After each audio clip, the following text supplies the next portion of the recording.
Bueno, bienvenidos a una edición más de este podcast en Píldora Breve. Hoy tenemos con nosotros a Andrés, que nos viene a hablar del entrenamiento de fuerza basado en la velocidad. Bueno, Andrés, preséntate si quieres. Da la Bueno, bienvenida a todos los que nos estén escuchando hoy. bueno, en primer lugar, buenos días a todos, especialmente a ti, a Nacho, por darme esta oportunidad. Y yo vengo a hablaros del entrenamiento de fuerza basado en la velocidad de ejecución. En primer lugar, vamos a hacer una breve introducción, un repaso histórico de lo que es esta modalidad, para qué podría ser útil y cómo podemos implementarlo tanto en el día a día como en el uso académico. En el ámbito científico también le vamos a dar una pequeña vista. Luego iremos a ver poco a poco qué tipos de velocidad existen, qué instrumental existe y cómo diferentes pérdidas de velocidad intraserie, o sea, dentro de una misma serie, pueden afectar a las ganancias de fuerza en una adaptación u otra. Vale. En primer lugar, introducción al entrenamiento por velocidad. ¿Qué es el entrenamiento por velocidad de ejecución? Exacto. ¿Qué es el entrenamiento? ¿No? Que muchos lo confundimos. Muchos pensamos Claro, que simplemente por coger, levantar la mancuerna rápido, la barra rápido, ya estamos entrenando por velocidad, ¿no? Pero no es así, ¿verdad? claro. A ver, el primer aspecto y fundamental que se tiene que entender respecto al entrenamiento por velocidad de ejecución, y esto no se le hace el inciso suficiente, Ujú. es que la velocidad intencional, o sea, las ganas que tú aplicas al mover la carga, la velocidad intencional siempre tiene que ser máxima. Ujú. Si no, los resultados no valen. Estás falseando los resultados, falseando las medidas. Ujú. Claro, a ti, tú el 90% de tu 1RM, por ejemplo, Ujú. lo podrás desplazar a muy poca velocidad, pero porque la carga es pesada. Si no lo desplazas a tu máxima velocidad intencional, o sea, no quieres aplicar la máxima velocidad contra esa carga, la carga te aplasta. Claro. No En cambio, podríamos superarla. claro, con porcentajes menores es mucho más fácil falsear. Ujú.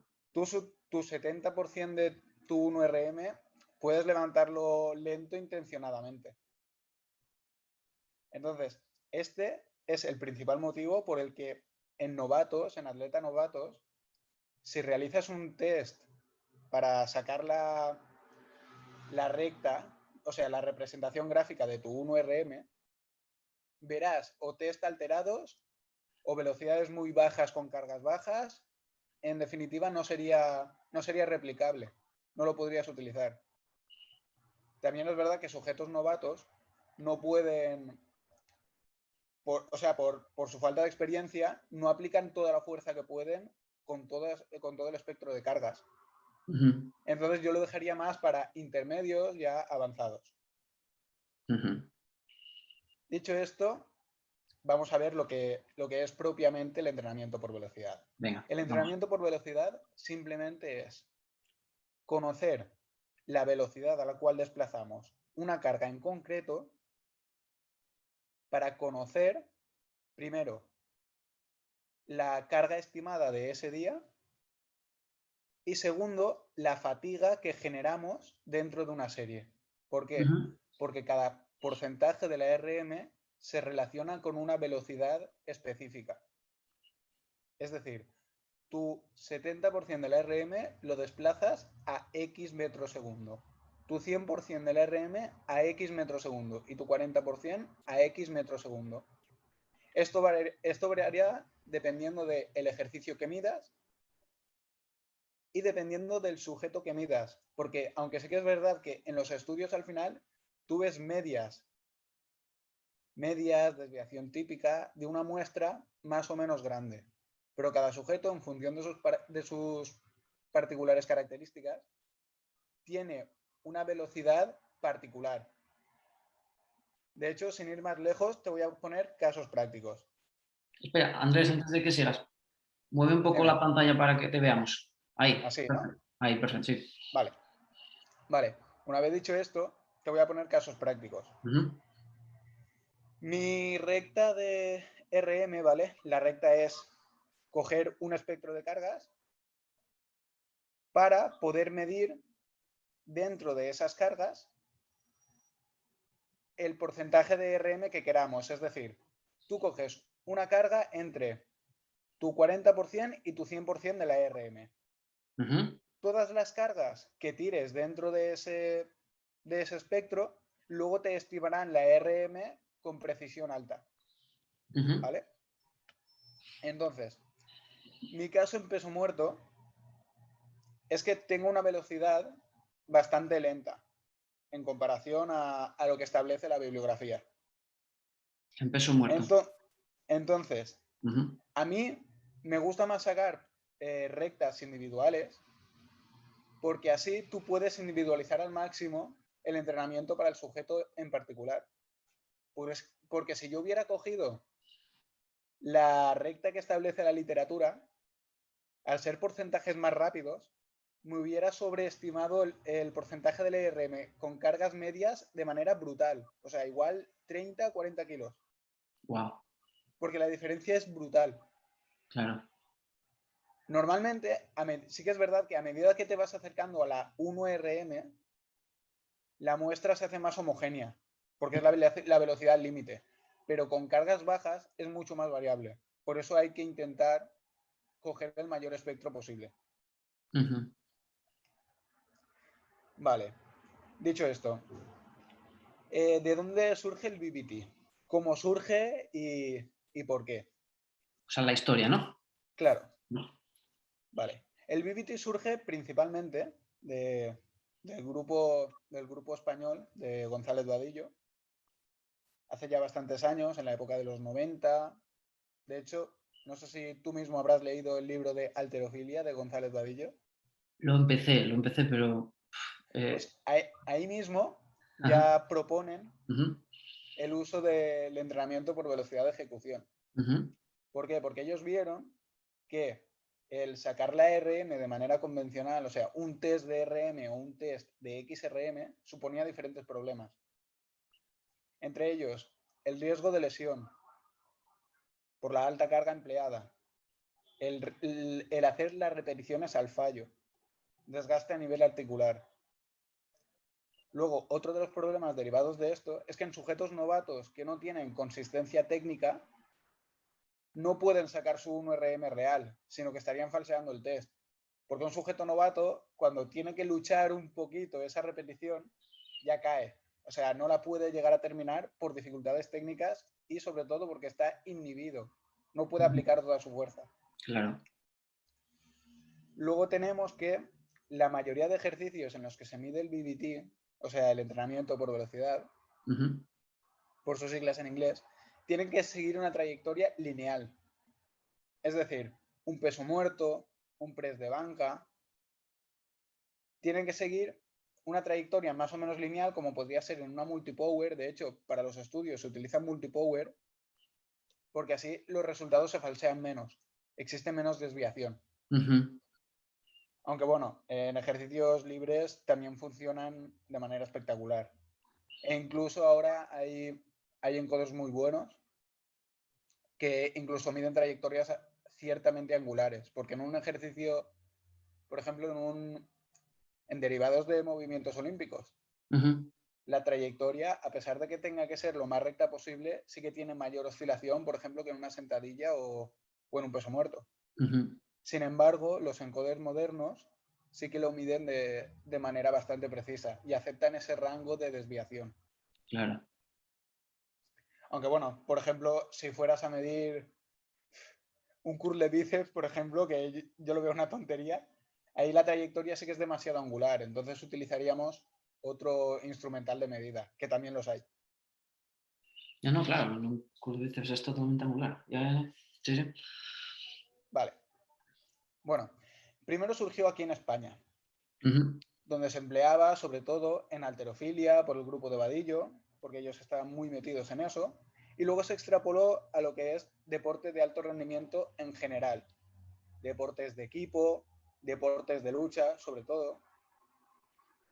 En el judo la verdad es que se emplea desde hace bastante. Y bueno, al final es eso, es una herramienta que nos permite conocer tanto la intensidad a la que vamos a entrenar en un día concreto, como la fatiga que se genera en una serie o en una sesión de entrenamiento. ¿Por qué? Porque al igual que cada porcentaje de la RM se relaciona con una velocidad concreta, desde la mejor repetición de esa serie hasta la serie al fallo, ¿vale? Hasta la última serie de esa repetición, existen unas diferentes pérdidas de velocidad. Entonces, con el concepto de carácter del esfuerzo, que bueno, todo el mundo que haya leído a Vadillo lo conoce, que es la relación entre lo que haces, las repeticiones que haces y las que podrías hacer, encontramos diferentes adaptaciones en el entrenamiento de fuerza. Es decir, si empleamos carácter de esfuerzo altos, principalmente enfocamos hacia ganancias de hipertrofia.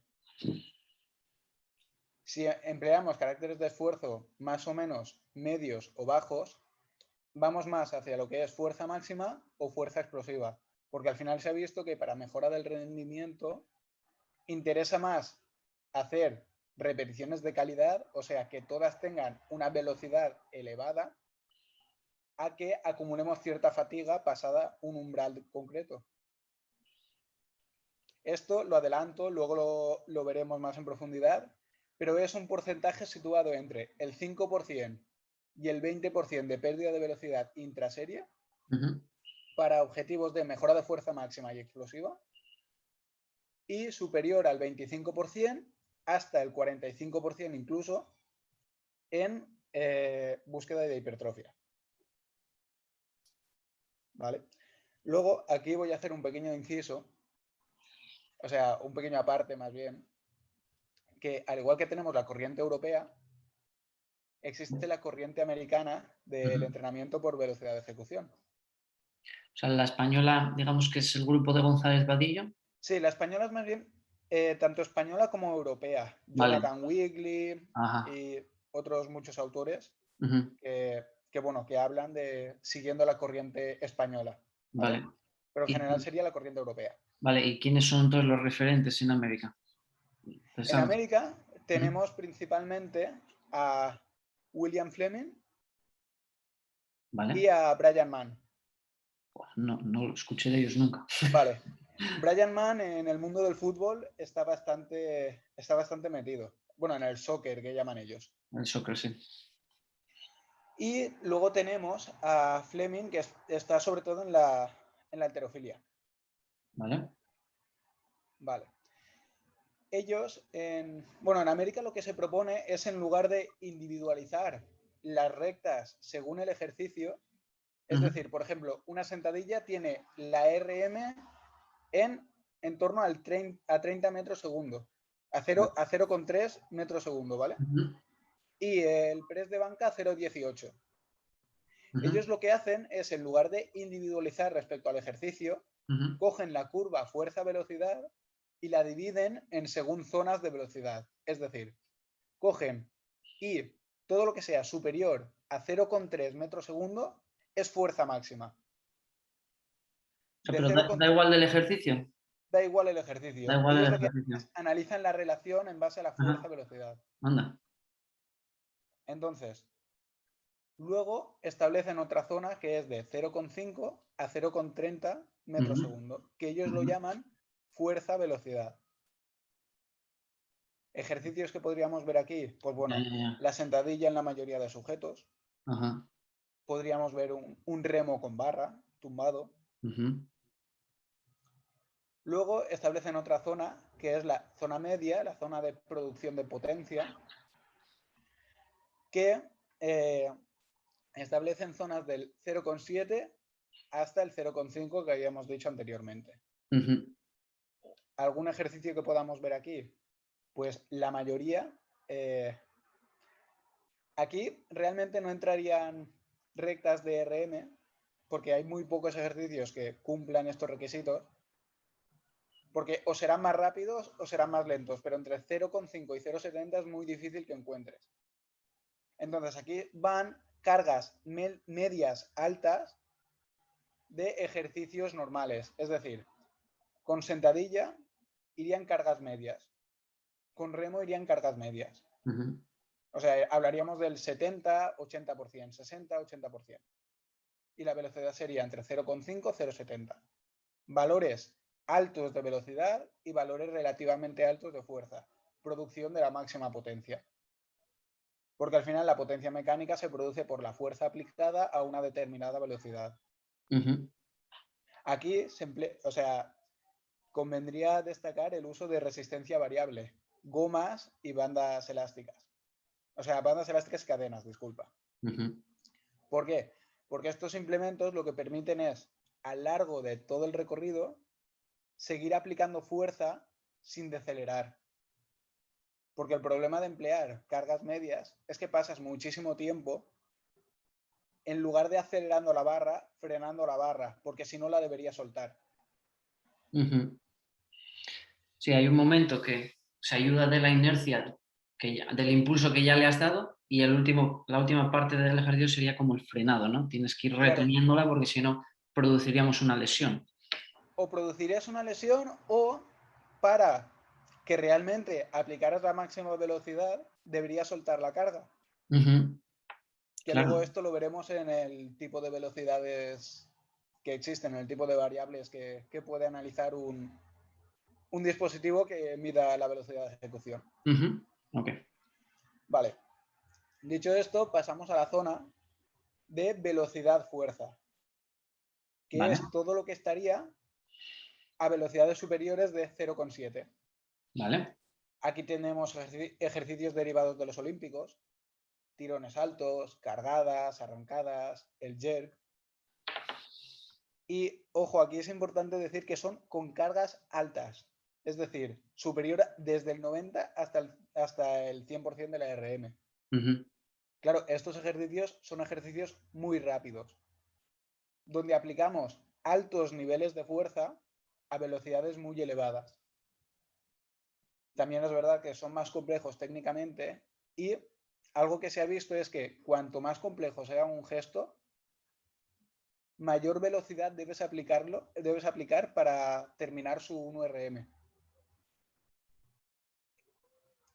Por último, tendríamos los ejercicios superiores a 1 metro segundo, que son ejercicios predominantemente de velocidad, es decir, saltos asistidos con una goma elástica, que en lugar de ejercer fuerza contra la gravedad, te ayuden a superar esa gravedad, lanzamientos de balón medicinal en sus miles de variantes, y ejercicios derivados de la pliometría.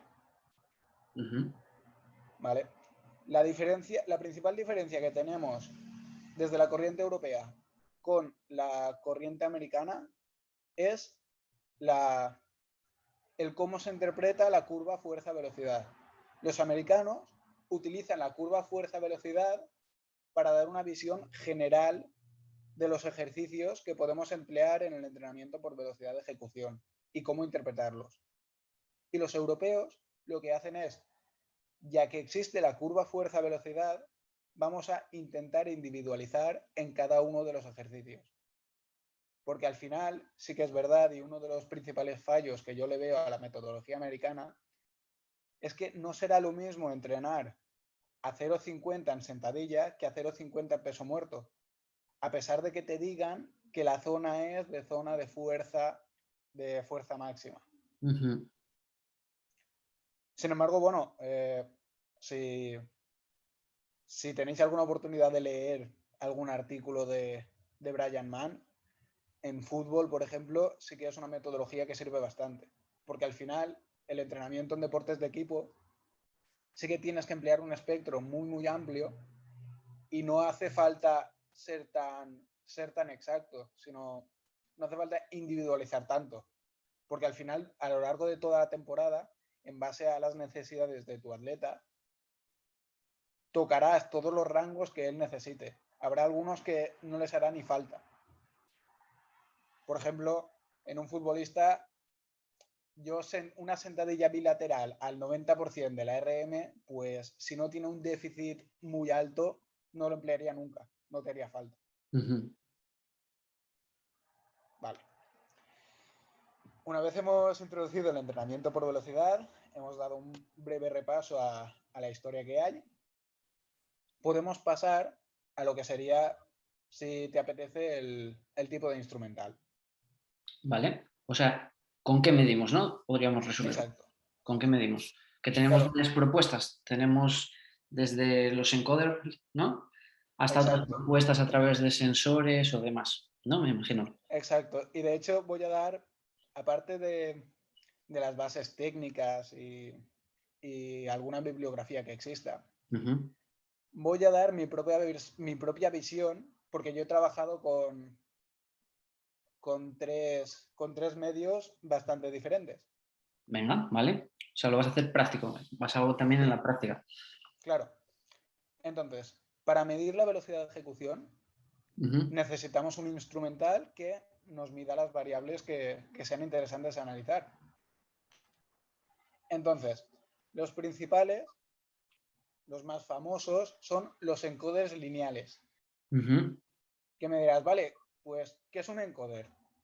Un encoder, al final, es un aparato, ¿vale? Un pequeño dispositivo que permite medir la velocidad de ejecución a través de derivar la posición. O sea, el encoder lo que mide es la posición y luego en base a la posición deriva la velocidad, aceleración, fuerza, los valores que queramos sacar. Ujú. Entonces, el encoder realmente el aparato que vemos es un transductor lineal de posición o de velocidad en función de lo que te mida.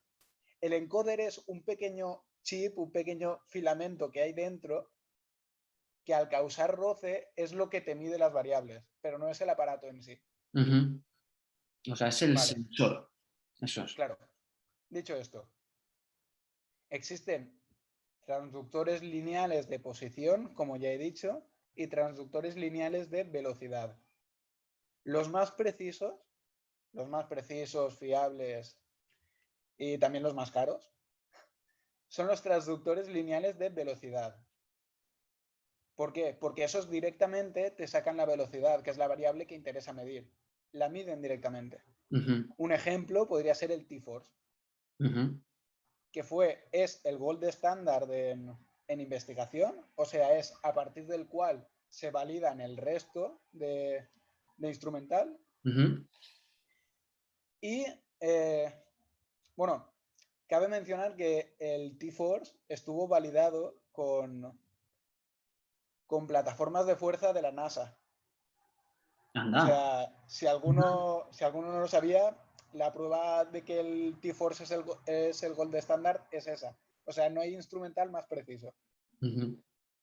Dicho esto, vale 2.500 euros. Entonces, quizás No al alcance de no es cualquiera, lo ¿no? más, Ujú.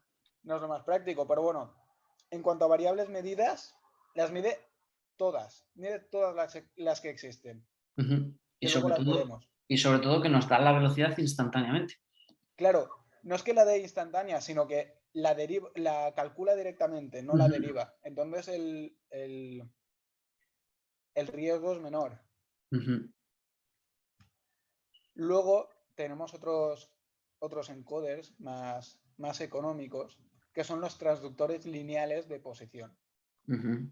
Que estos lo que hacen es sacan el desplazamiento de la barra y en base a ese desplazamiento, en el tiempo, porque siempre que existe un desplazamiento, existe un tiempo. Velocidad igual a espacio partido tiempo. Al final, esto es física básica. Ujú. Si conocemos el espacio recorrido y el tiempo que se ha tardado, podemos derivar la velocidad. Eso es lo que hacen estos encoders. Ejemplos de encoder, ejemplos de transductores lineales de posición, pues tenemos el Smart Coach, el ChronoJump, el Speed for Lift, ahora Bitrup, que es Ujú. el que más recomiendo, luego veremos por qué. El Ujú. ADR, que es de una empresa española que también está cogiendo mucha fuerza, se está Ujú. validando actualmente. Y bueno, tenemos ejemplos también del Barbell University, que me suena que no está validado, pero bueno, es otra opción más. Ujú. Luego tenemos dispositivos basados en acelerometría. Por ejemplo, la Push Band, Ujú. o el Beast, que yo he trabajado con el Beast Sensor. Ujú. El Bisensor es uno que es amarillo, ¿no? Chiquitín, Sí, puede sí, ser. sí, es un aparatito pequeñito que lo sitúas en un imán o en la misma barra y bueno, te deriva al final. Los dispositivos basados en acelerometría en lo que se basan es en el desplazamiento en los tres ejes cartesianos, en Ujú. el eje X y Z. Ujú. Al final, el problema que tienen los dispositivos basados en acelerometría es que tienen frecuencias de muestreo, ¿vale? O sea, una frecuencia de muestreo es dentro de un movimiento, en un segundo, los datos que puede tomar. Es decir, que un dispositivo tenga una frecuencia de muestreo de entre 50 y 250 hercios implica que en un segundo puede tomar de 50 a 250 datos. ¿Vale? Ujú. Claro, ese es el problema. Las frecuencias de muestreo de los dispositivos basados en acelerometría son muy bajas. La del BIST está entre 50 y 100 y la de la push band está entre 100 y 250. Ujú. Claro, tú coges esto y lo comparas con los transductores y, por ejemplo, los transductores lineales de posición, el mínimo que te encuentras son entre 300 y 500. Lo mínimo, que Fíjate. son el Chrono Jump con 500, Smart Coach con 500, VeloWin también tiene 500 y bueno, de 300 ahora mismo no recuerdo ninguno, pero la verdad es que sigue siendo una muestra bastante grande. Y luego tienes los dos titanes que llamo yo, que son el T-Force y el Speed for Lift, o Bitrue, que Ujú. tienen 1000 hercios de frecuencia de muestreo. Entonces, claro, es mucho más difícil que se te escape un dato si tiene Claro, una frecuencia muy alta. Aunque claro. también es verdad que son más sensibles al, a la desviación. Es decir, cuando tienes una trayectoria que no es completamente recta, es mucho más fácil que el ruido que se llama, o sea, el posible error que pueda existir, es mucho más fácil que se dé en este tipo de encoders. Luego, tenemos otros dispositivos basados en el análisis de vídeo. Ujú. Y aquí el rey, que lo conoce todo el mundo que está un poquito metido en esto, es la aplicación MyLift de Carlos Balsalobre, Ujú. que está completamente validada, muy estudiada y muestra alta correlación con los dispositivos Gold Standard, sobre todo con el T-Force. Ahora, si recuerdo, está validada con T-Force y con Smart Coach. Vale. Claro, el problema de MyLift le veo principalmente dos problemas. El primero de ellos es que no te da un feedback instantáneo de la velocidad de ejecución. Es decir, tienes que grabar una serie completa y luego analizar repetición a repetición. O sea, al final sería hilar un poco más fino que utilizando simplemente RPE o carácter de esfuerzo, pero no deja de ser algo que haces a posteriori. Entonces, puede ser que o no llegues a la fatiga propuesta o te pases igualmente. Ujú. Sin embargo, con la experiencia se acaba adquiriendo un sensor corporal bastante fino, Ujú. aunque no es del todo preciso ni instantáneo. Y además cuando vas fotograma por fotograma, es bien difícil saber cuándo está empezando el movimiento y cuándo no, ¿verdad? Sí, tienes que tenerlo, o sea, primero tienes que tener un vídeo donde se vea muy bien, tienes Ujú. que marcar muy bien el inicio y el final. Ya. Y eh, el otro problema que veo que tiene es que solo mide la velocidad media, ¿vale?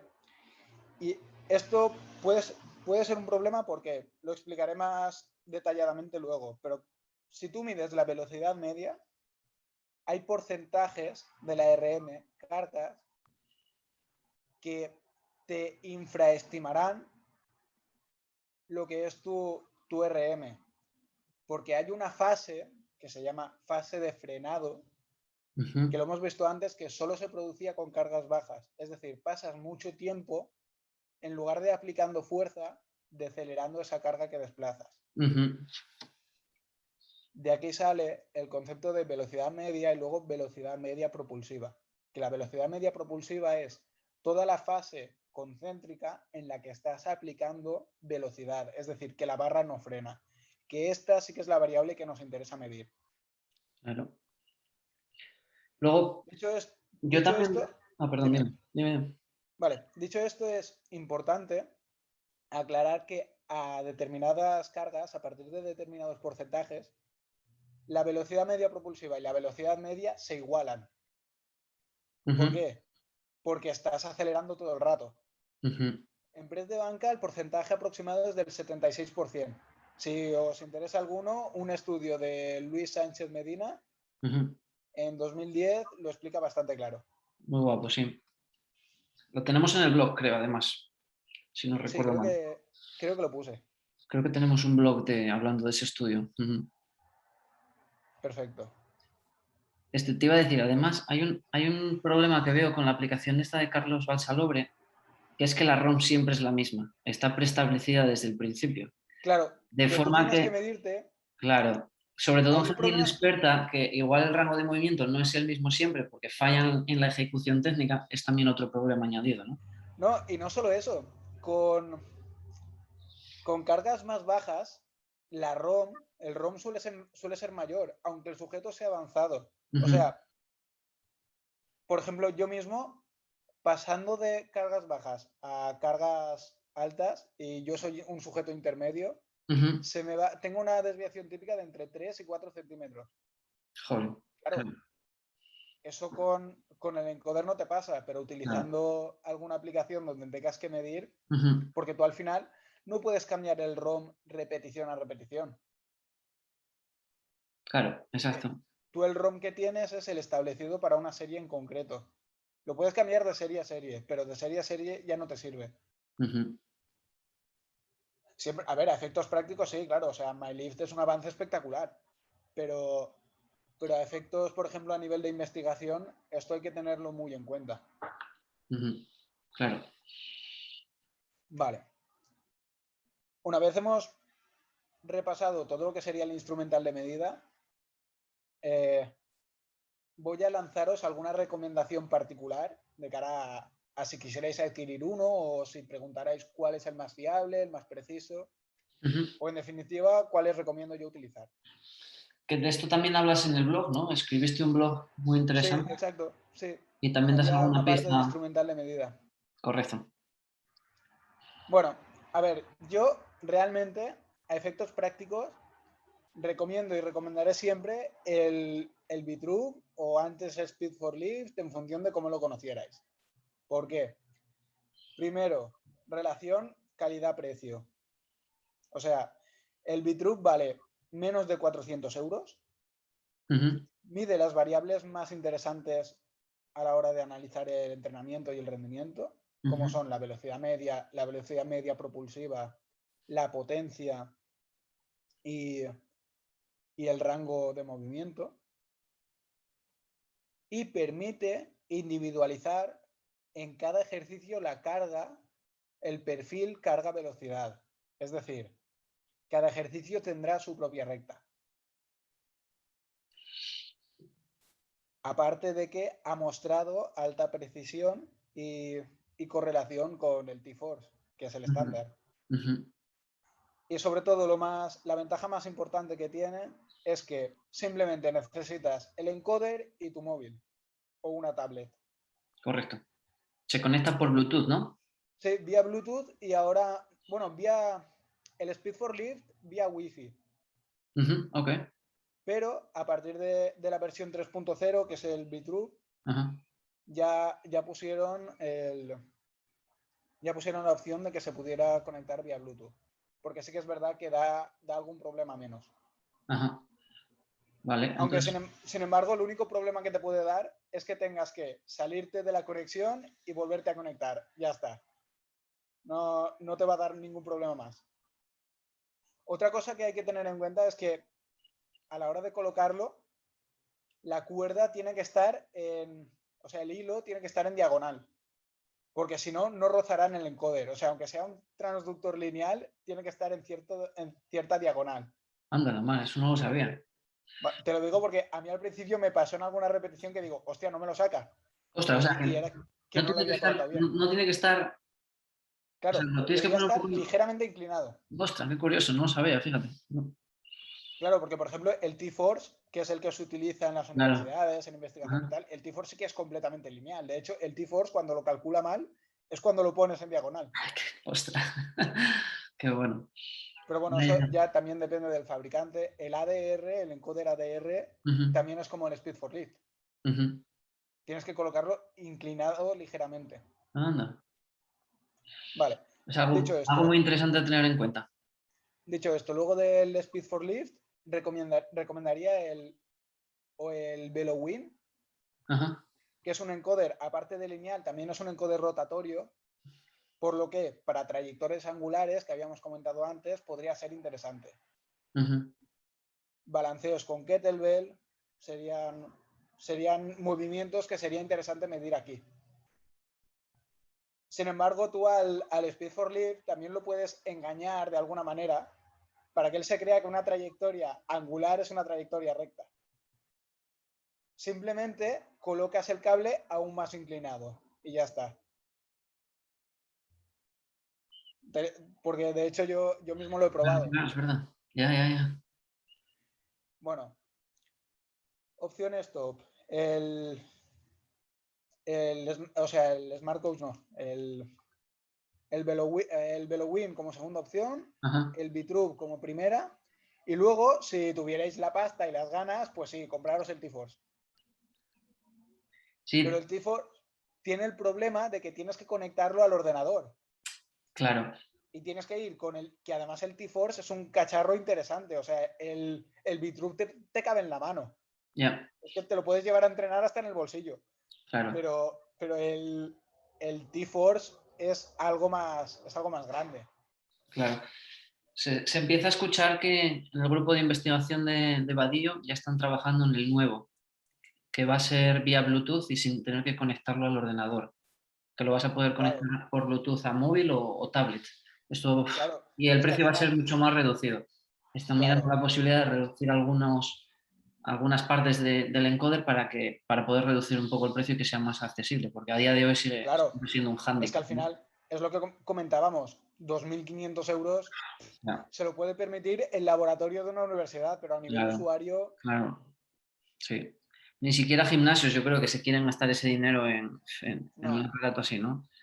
No, porque luego al final, por ejemplo, eh, esto se va un poco del tema, pero las famosas poleas cónicas y las Versapule y tal, Ujú, llevan un encoder incorporado. ¿Para qué? Para conocer la velocidad a la que bueno, la velocidad, puedas programar una velocidad o una potencia y a partir ujú, de ahí cortar. ujú, Por eso son material tan caro también, claro, porque ya lo llevan propiamente incorporado. claro. Vale. Luego, dispositivos de acelerometría. eh, Andrés, yo te lo molesto un recomiendo. punto.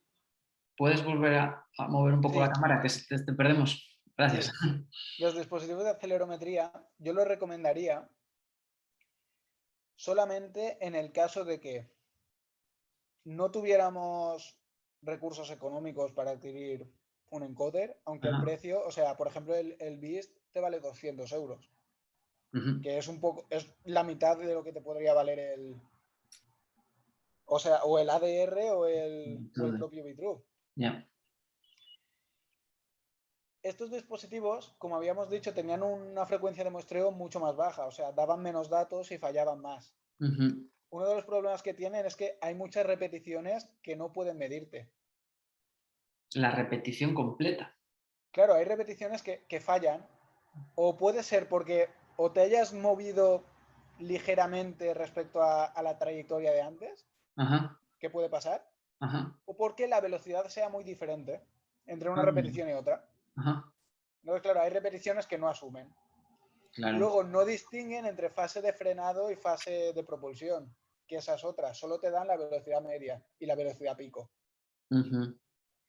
Y otro problema que les veo, aparte de todo esto, es que es mucho más fácil que se descoloquen a medida que realizas una repetición.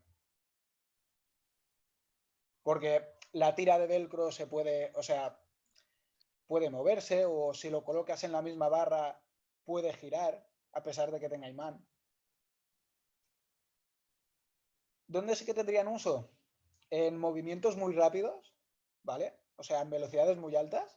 Sí que podrían ser interesantes utilizarlos, porque ahí sí que es verdad que yo mismo lo he medido, la correlación entre el Beast y el Beatrue, o el Speed for Lift, y sí que era muy alta en velocidades altas. Entonces, para medir sentadillas con salto, variantes de movimientos olímpicos con cargas medias, o algún ejercicio balístico, sí que serían interesantes y podrían utilizarse. Luego también es verdad que te dan un feedback instantáneo, que eso sí que lo tienen. Claro. Y también puedes seleccionar a qué pérdida de velocidad quieres que te avisen. Que eso sí que lo tienen. Eso sí que es verdad. Hombre, entre utilizar un acelerómetro, o sea, dispositivo basado en acelerometría, y no utilizarlo, si tienes el medio, utilízalo. Sin embargo, esto no implica que tengamos que ser talibanes del BBT y que solo sea entrenar con velocidad de ejecución y luego el esfuerzo percibido no vale. No, o sea, son herramientas que tienen que ir de la mano y sirven también para ver el nivel de relación.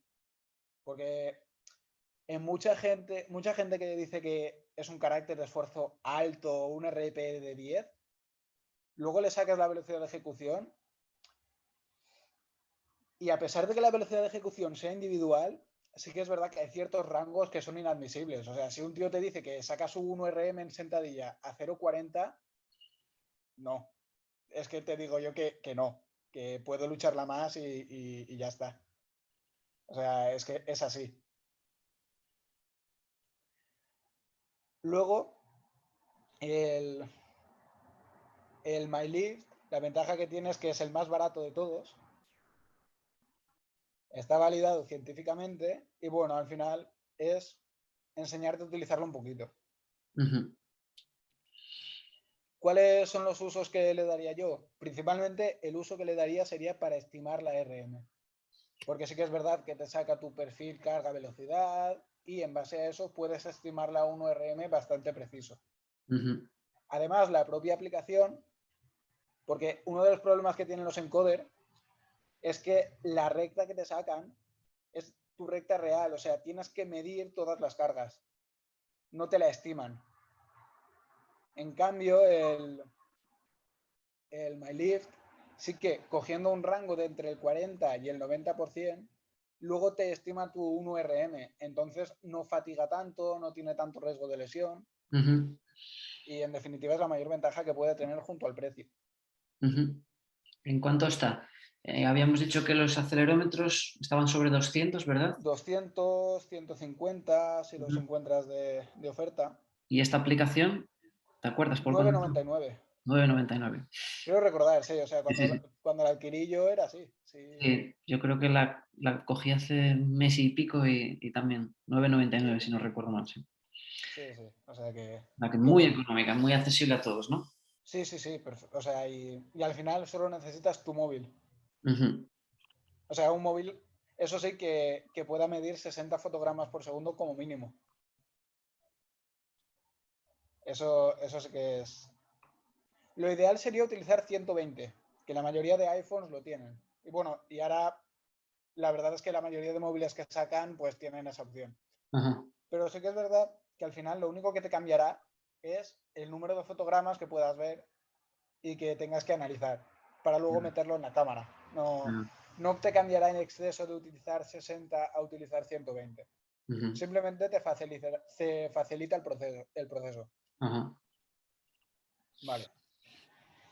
Una vez vistas recomendaciones de instrumental, vista la historia, podríamos pasar a lo que son los tipos de velocidad o tipos de variables que mide un dispositivo de estos.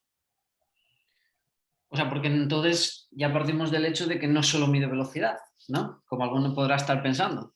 Claro, y no es que solo mida velocidad, Mm. es que no hay un solo tipo de velocidad. O Uf. sea, en función de lo que vayas a medir, te interesará más un tipo de velocidad u otra. Es la más importante. O sea, Ujú. la velocidad es la variable más importante. Pero dentro de los tipos de velocidad también hay variables más importantes y menos. Bueno, venga, pues vamos a verlo. Vale. Por ello. En primer lugar, voy a empezar por las que no son directamente velocidad, pero tienen relación con ella. Por Vale. ejemplo, la fuerza. La fuerza al final es igual a masa por aceleración. Ujú. Y de aquí se deriva la velocidad y se saca un valor. La mayoría de dispositivos, ¿vale? No te miden directamente la fuerza. Es decir, no te sacan los valores de fuerza, sino que la puedes sacar tú simplemente con multiplicación. Ujú. Pero el único que te saca el valor de fuerza aplicada es el T-Force. El único. El único. El El único. resto te Vale. saca la velocidad, la potencia, el ROM, velocidad pico y tal. Pero el único que te saca directamente la fuerza aplicada es el T-Force. Ujú. De ahí que el T-Force se pueda estudiar, o sea, se pueda utilizar para estudiar el famoso déficit de fuerza. Ujú. Que para que lo entendáis, los que no estáis familiarizados con el término, es la diferencia entre la fuerza máxima aplicada frente a una carga real y la teórica.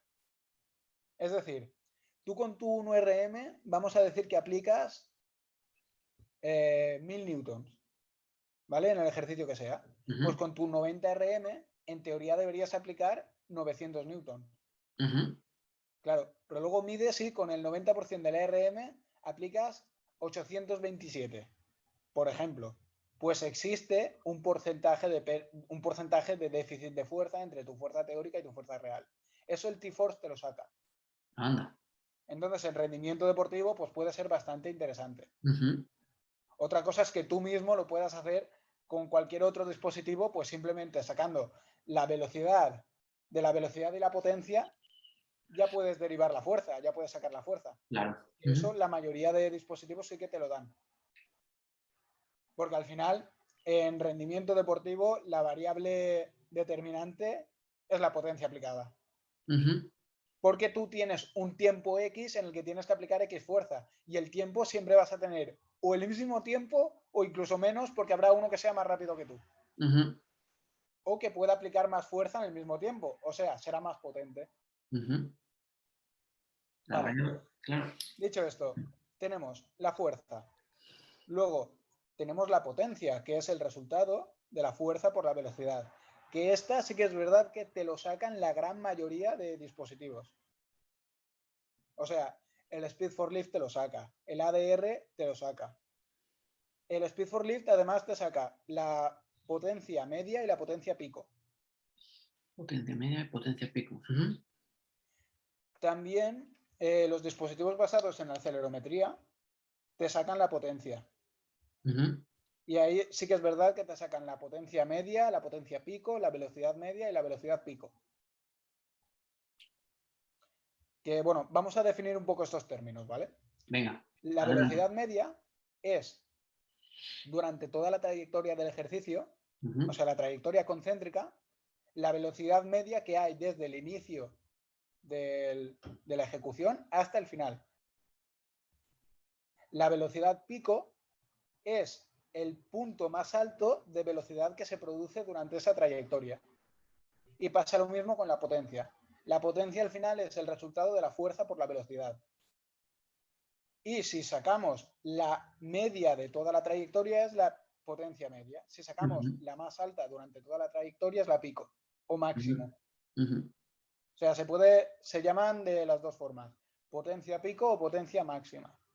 Ujú. Lo digo por si en algún estudio que leáis o algo veis, potencia pico o potencia máxima, que sepáis que es lo mismo. Luego, la velocidad y la potencia no tanto, pero la velocidad media tiene un pequeño problema. que es que no tenemos en cuenta la fase de frenado.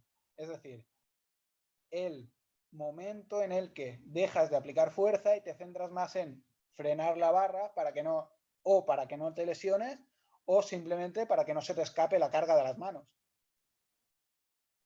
Esto sería la velocidad media, la fase de aceleración y luego la fase de frenado. ¿Cómo quitamos el pequeño inconveniente de la fase de frenado? Medimos solo la velocidad media propulsiva, que es la fase del rango de movimiento en el que tú estás acelerando. Que esto sí que es verdad que el ADR, el Bitruf y el T-Force te lo sacan directamente. O sea, incluso en el Bitruf puedes elegir si medir velocidad media o velocidad media propulsiva. Que bueno, como habíamos dicho antes, al final, llegados a X porcentajes de la RM, todo el recorrido es acelerativo. Entonces te dará igual utilizar velocidad media que velocidad media propulsiva. Claro. Sin embargo, esto solo está estudiado en press de banca. Entonces, en el resto de ejercicios, pues irías dando un pelín palos de ciego. A no ser que tuvieras tú, o sea, que tú seas tu propio sujeto y te hayas medido tu recta o con tus deportistas o lo que sea. Pero no hay literatura aún que lo haya visto. Por ejemplo, en una sentadilla, en un peso muerto, en un remo, en unas dominadas. Sería interesante de ver. Bueno, una vez hemos visto todas estas variables, otra en la que me gustaría hacer inciso es en el rango de movimiento. Porque sí que es verdad que, salvo los acelerómetros y el Bitruf, todos los transductores lineales te dan el rango del movimiento. Todos, absolutamente todos. Esta variable la tienen todos. Porque evidentemente si derivan de la posición, si derivan la velocidad de la posición, pues la posición la tienen que sacar todos. Y bueno, ¿cuáles son las aplicaciones prácticas que podría tener?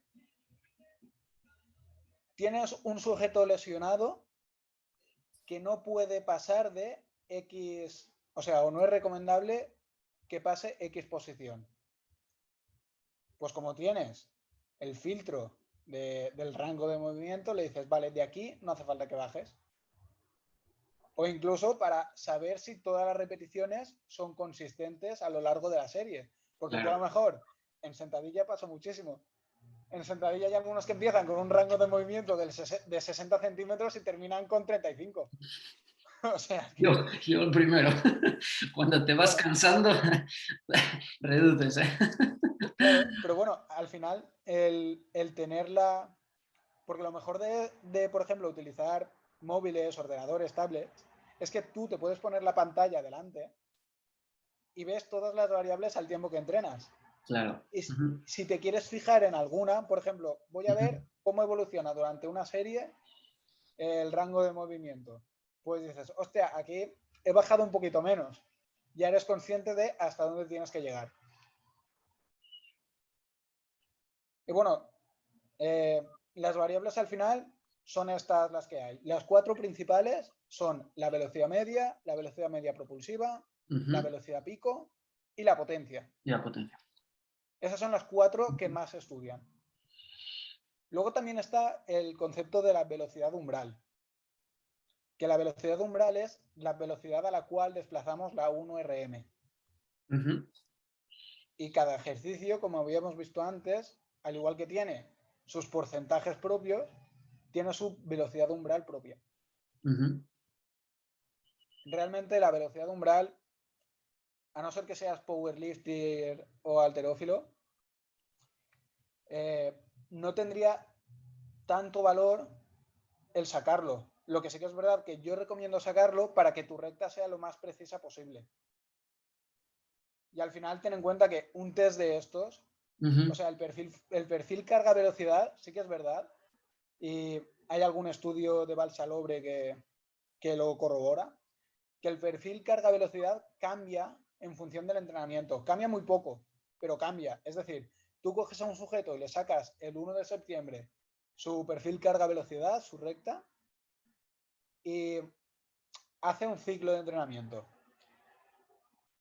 En ciertos meses deberías volver a sacárselo porque en función de las cargas que haya empleado, quizá ese perfil se desplace un poco hacia ese tipo de cargas. Ujú, Y ya su 70% de la RM a lo mejor ya no está en 0,50, sino que a lo mejor está en 0,48 o en 0,52. ujú, Entonces sí que es verdad que puede ser recomendable el sacar con cierta frecuencia el perfil carga-velocidad. ujú. Pero vamos, con sacarlo tres veces al año sobra. Claro.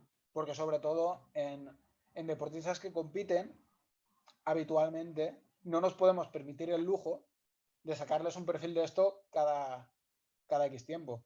Y además, sí que es verdad que cambian, pero no cambian de manera significativa. O sea, simplemente lo hacemos por hilar más fino, pero durante una temporada completa sí que es verdad que se puede mantener un mismo perfil, por ejemplo. Ujú, Otra cosa es que tú digas, vale, pues vamos a hacer uno al inicio de la pretemporada, luego podríamos hacer otro antes de que se fueran de vacaciones, en Navidad si tuvieran, y luego ya tenemos toda la temporada para terminar. Al final es hilar un poquito más fino. Pero bueno, ujú. estas herramientas al final son para eso, Claro. para saber qué estás haciendo, cómo lo estás haciendo y por qué.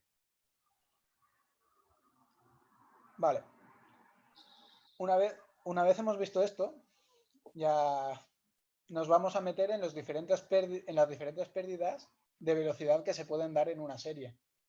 Vale. Y para esto vamos a recordar lo que hemos dicho antes del carácter del esfuerzo, que son las repeticiones que haces y las que podrías hacer. O sea, la relación que hay entre lo que haces y lo que podrías hacer. Ujú. Carácter del esfuerzo. Venga. Vale. Vamos a suponer, aquí creo que con un ejemplo práctico lo veremos más fácil. Vamos a suponer que queremos mejorar nuestro 1RM en dominadas, ¿vale? Ujú, En lastre. Vale. ¿Cómo entrenaríamos? Pues bueno, la bibliografía establece que deberíamos entrenar con cargas más o menos altas, ujú. con carácter de esfuerzo medios o bajos, porque al final repeticiones que superen este umbral nos supondrán una mayor fatiga, por tanto, deberemos bajar la frecuencia y realizaremos un volumen efectivo menor al final. Vale. ¿Qué establece la pérdida de velocidad? Pues al final tenemos que diferentes porcentajes se suelen dividir en porcentajes altos, o sea, fatigas altas, de entre el 50 al 70% de la velocidad. Ujú, Es decir, repeticiones o hasta el fallo o hasta casi el fallo. Luego tenemos pérdidas de velocidad medias altas, que van desde el 30 hasta el 50% de velocidad. Que esto ya son, pues bueno, si vamos a poner un ejemplo, dejaríamos entre 2 4 repeticiones en reserva. ajá,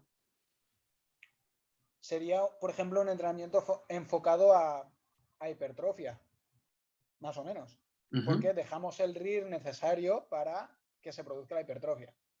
Y, importante, esto es para cargas más o menos medias. Porque, por ejemplo, si vamos a suponer que tienes una velocidad umbral en dominadas de 0,30 metros segundo, ajá, ¿vale? Tu 1 RM y tu 90 RM está en 0,42, ¿vale? ujú. Claro, aquí no puedes programar el 50% de pérdida de velocidad, porque la pérdida superaría a la velocidad umbral. En cambio, si tú coges, por ejemplo, el 70%, que seguramente lo tendrías en 0,50 y algo, sí que puedes programar hasta que exista un 50% de pérdida de velocidad o del 45%, porque te acercas a esa velocidad umbral. Entonces, estos porcentajes quedarían simplemente utilizados en cargas medias y con objetivo de hipertrofia. Vale. Luego tenemos el entrenamiento orientado hacia la fuerza máxima o la fuerza potencia. Para mí mal dicho, porque todo entrenamiento de fuerza es entrenamiento de fuerza máxima y entrenamiento de velocidad, porque siempre buscas aplicar la máxima velocidad, o sea cual sea la carga. Ujú. Si no, si no es otra cosa. Puede ser otra cosa, pero no es entrenamiento de fuerza orientada a la mejora del rendimiento. Siempre que apliquemos la máxima fuerza. Exactamente. Eso es. Y esto se relaciona con la máxima velocidad intencional que habíamos dicho que era el primer requisito obligatorio, de hecho el único, para medir la velocidad de ejecución. Vale. Dicho esto, porcentajes moderados del 25%, 20% o menores, se ha visto que dan los mejores resultados de cara a la mejora de fuerza máxima y fuerza explosiva. ¿Por qué? Simplemente porque se relacionan con un carácter de esfuerzo más bajo. Y todas y cada una de las repeticiones podríamos decir que son de calidad. Porque claro, si tú coges series, el caso de dominadas que teníamos, velocidad del 90% de la RM, 0,42. Si programas hasta una pérdida de velocidad del 20%, cuando llegues a 0,34 ya paras. Aún te queda un margen de 1 o 2 repeticiones que podrías hacer. La fatiga es menor. Todas las repeticiones serán rápidas dentro de lo que cabe y no existirá una fatiga muy grande entre serie y entre sesión. Podrás realizar el mismo trabajo o menos y seguirás mejorando lo mismo o incluso más. De hecho, hubo un estudio muy interesante del grupo de González Vadillo, Pareja Blanco y el grupo de Sevilla en general, que compararon pérdidas de velocidad entre el 20% y el 5% en dominadas. Y vieron que incluso con una pérdida tan pequeña como el 5%, mejoraban tanto como el grupo del 20%. Otra cosa es que este estudio hay que cogerlo con pinzas. ¿Por qué? Porque al final lo que midieron son las repeticiones hechas al fallo. O sea, la resistencia a la fuerza. No utilizaron lastre en la mayoría de sujetos y eran sujetos novatos. Otra cosa, yo este estudio, por ejemplo, si hubiera sido interesante ver el cambio en porcentaje de la 1RM con pérdidas del 5 y el 20%, con cargas altas, y ver cómo se traduce en tanto aplicación de fuerza como en el aumento de RM, y no tanto en repeticiones al fallo, porque ahí sí que hemos visto que se recomiendan porcentajes mayores. Y cuando coges a un sujeto novato, la verdad es que prácticamente lo que le hagas le va a mejorar. Entonces da igual que utilices un porcentaje del 5 que del 20. Otra cosa que sí que podemos extraer de este estudio es que con porcentajes menores obtenemos resultados similares. Entonces, para rendimiento deportivo, quizá sí que nos interesa la gran mayoría de veces utilizar pérdidas del 5 en lugar de pérdidas del 20%. Luego también hay otro estudio del mismo grupo que compararon pérdidas de velocidad entre el 20% y el 40% en sentadilla y rendimiento en futbolistas. Observaron que el grupo de mayor pérdida de velocidad no obtenía mejores resultados en fuerza máxima, obtenía peores resultados en fuerza explosiva, o sea, rendimiento en sprint, cambios de dirección y salto vertical, y obtenían más masa muscular, simplemente porque se quedaban más cerca del fallo. El grupo del 20%, sin embargo, mejoraba sus resultados en fuerza explosiva, mejoraba igualmente o un poquito más sus resultados en la RM y incrementaba en menor medida su masa muscular. Entonces, quizá de aquí podemos extraer que para rendimiento deportivo, a no ser que tengamos a un atleta muy, muy delgado, quizá nos interese más el emplear porcentajes menores. También es verdad que, por ejemplo, esto aplica a ejercicios con trayectoria lineal y más o menos lentos. Es decir, sentadilla, peso muerto, porque, por ejemplo, en ejercicios derivados de la halterofilia, no podemos llegar a una pérdida del 20%. O sea, las pérdidas admitidas son del 5 al 10%, pero simplemente por la ejecución técnica. Porque si no, superarías el umbral de la 1RM en casi todas las repeticiones. Otra cosa es con cargas muy bajas, pero con cargas muy bajas, un ejercicio derivado de halterofilia, para mejorar el rendimiento, yo no le veo utilidad. Para aprendizaje técnico sí, ojo, pero para mejora del rendimiento son ejercicios que permiten aplicar fuerza alta con cargas altas. Entonces, lo dejaría reservado para porcentajes más o menos altos. Vale. También es verdad que al final los porcentajes de pérdida lo que son es una herramienta más para saber cuándo cortar una serie. Es decir, tú programas X esfuerzo, haces series del 70%, que tú tendrás tu velocidad establecida, y quieres cortar al 15% de pérdida de velocidad. Pues ya sabes que tendrás que cortar ahí. Y conforme vas acumulando fatiga, cada vez harás menos repeticiones, pero siempre cortarás en el umbral que tú necesitas.